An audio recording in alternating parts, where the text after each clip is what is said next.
Salut Xavier. Bonjour Guilain, bonjour à tous.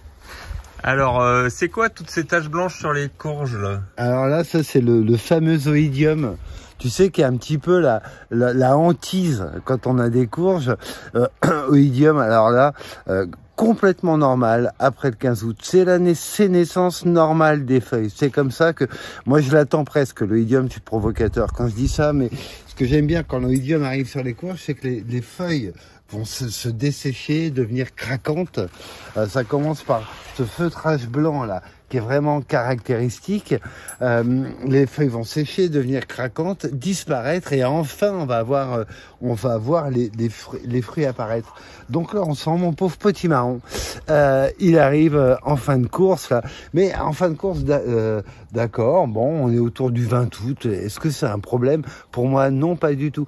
L'oïdium, est-ce que c'est un problème d'ailleurs en général? Parce avant le 15 août, sur courgette, effectivement, clairement, on voit, ça leur met une taloche.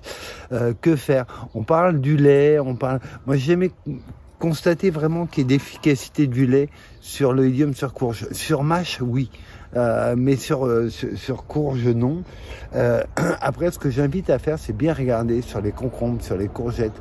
Quand on a de l'oïdium, et on en a eu cette année, en fait, l'émission de feuilles juste après ces descentes d'oïdium, vous allez voir, votre plante, elle s'en remet, elle est bien verte et tout. Donc, pourquoi intervenir? Moi, j'interviens pas du tout sur l'oïdium. C'est vraiment, à mon sens, tellement directement lié au climat. Et d'une part, courge, courgette, concombre, c'est vraiment directement lié au climat, avec cette particularité qu'on a sur courge, c'est que c'est la sénescence programmée de la plante. Passé le 15 août, les nuits sont fraîches, en plus la température descend. Donc si on s'approche un petit peu là de notre potimarron, effectivement, il y a de l'oïdium sur les feuilles les plus anciennes d'ailleurs, hein, si on regarde. Mais si on se dirige, j'adore ça, hein, si on commence à grimper aux arbres... T'as pas une machette là? Regarde, tout va bien pour lui. Voilà, il est tranquillement monté dans le noisetier. Voilà, il y va peinard. Après, si on regarde ici, ça va, Belum. Il est vraiment très très bien. Moi, j'adore quand ils sont suspendus au-dessus. Et tu te rappelles l'enroulage des tomates, ouais, sur la ficelle là. Alors c'est vraiment costaud, hein, pas d'inquiétude. Donc là, les potimarrons, les courges, moi je les enroule de la même manière. Hop, on va passer tout. Attention à la tête. Hop là. Ah ouais. C'est dément, hein. C'est vraiment assez surréaliste. Et j'adore, il arrive qu'on soit obligé de prendre une échelle pour aller chercher des courges. J'adore ça, quoi. J'adore l'idée récolte de courges à l'échelle. Et non seulement la ficelle tient, il n'y a pas de problème, le fameux nœud à boucle. Donc en fait, moi, quand j'envoie des courges qui partent, je mets une ficelle, une boucle, je les tends légèrement, et puis je les aide à grimper dessus. Hein. C'est pas une plante super grimpante. Elle a des vrilles qui lui permettent de s'accrocher une fois qu'on a commencé à la guider. Et après, elle tire à la lumière. On la voit là qui ressort vers la lumière. Voilà, ce qui me ferait vraiment très plaisir. On est un petit peu tard dans la saison. Je sais pas si toi tu peux la voir. C'est le petit là-haut là, hop, qui a été fécondé. C'est lui que j'aimerais voir grossir pour aller le chercher à l'échelle. Ça c'est trop facile, je vais l'attraper d'en bas.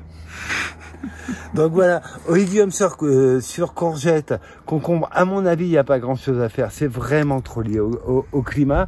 Et en pleine saison, la plante s'en remet quand le climat revient. Donc, pas de traitement utile à mon sens. Ah oui, tiens, qu'est-ce qu'on fait quand on a, pour éviter l'oïdium sur les courgettes? En fait, on en ressème régulièrement. Si on fait qu'une série de courgettes, rapidement, on va avoir des soucis sur une plante qui est vieillissante. Mais courgettes, nous, on les sème jusqu'au 1er juillet. Hein. Donc, c'est aussi ça, c'est ressemer régulièrement. Et là, nous, en ressemant régulièrement, des courgettes, on en a largement ce qu'il faut. Les concombres, c'est pareil, les premiers plantés font la gueule, mais ceux qu'on a remis en place autour du 15 juin, il n'y a pas de problème, hein. Il n'y a pas de souci, donc pas d'inquiétude là-dessus. Voilà, limitons tous les traitements. Ok, super. Merci Xavier, à bientôt. À très vite. Donc petit bonus. Ouais, on fait un petit arrêt ici parce que je parlais de l'oïdium et de la sénescence programmée. Hein. Et en fait, on a des variétés très très sensibles et qui nous annoncent que l'oïdium arrive, c'est la fin de la saison, c'est normal. Alors il y en a une, vous prenez un champ de courge, vous voyez une qui est toute sèche, toute pas belle et tout après le 15 août, cherchez même pas les fruits, c'est la courge spaghetti. La courge spaghetti, c'est la première à choper l'oïdium.